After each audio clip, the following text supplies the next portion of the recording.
le Burkina Faso, le Mali et le Niger ont décidé de créer l'Alliance des États du Sahel. Cette alliance est la consécration de notre détermination à arracher notre souveraineté. La souveraineté des États du Sahel. Pour que le Sahel ne soit plus une zone d'insécurité, mais une zone de prospérité pour les biens de nos peuples. À travers l'Alliance des États du Sahel, nous devons changer. Au lieu d'être, comme convenu, une alliance dans le domaine de la défense et de la sécurité, qu'elle soit plus que ça, une alliance qui assure le développement socio-économique, une prospérité assurée et garantie aux vaillants peuples qui n'ont cessé de soutenir leurs leaders. Et ceci est un espoir que nous n'avons pas le droit de décevoir, de trahir. Et nous sommes venus également par rapport à cette nouvelle donne pour que, ensemble, nous réfléchissions pour voir comment faire de cet espoir, de ce rêve, une réalité. Le rêve à la prospérité.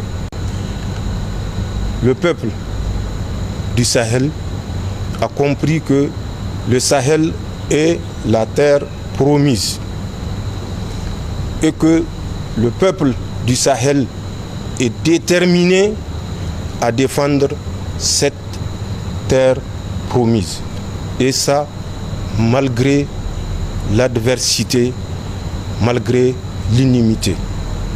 Et ça, c'est une conviction qui nous réconforte, puisque quand le peuple prend conscience des enjeux, aucune force d'opposition ne saura le dévier de la trajectoire du développement.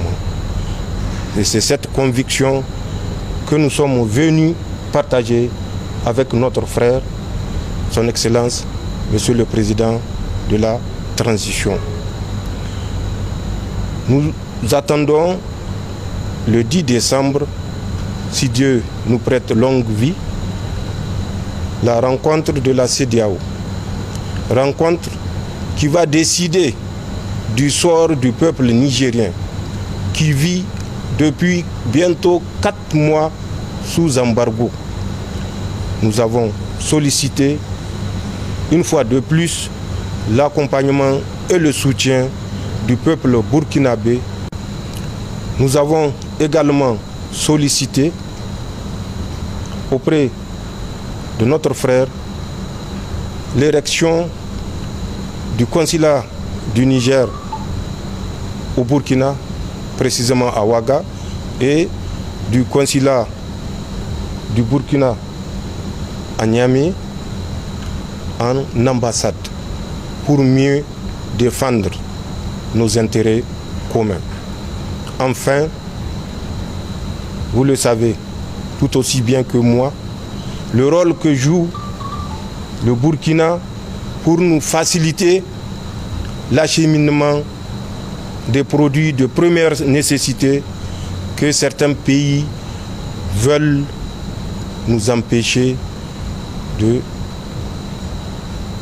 ramener au peuple nigérien. Nous devons ne jamais l'oublier et exprimer également notre reconnaissance face aux énormes sacrifices que consentent les autorités et le vaillant peuple burkinabé pour permettre au peuple nigérien résilient également de survivre. C'est des choses qui ne peuvent s'exprimer que physiquement et de vive voix. Voilà de façon synthétique les principaux éléments qui nous ont conduits en terre des hommes intègres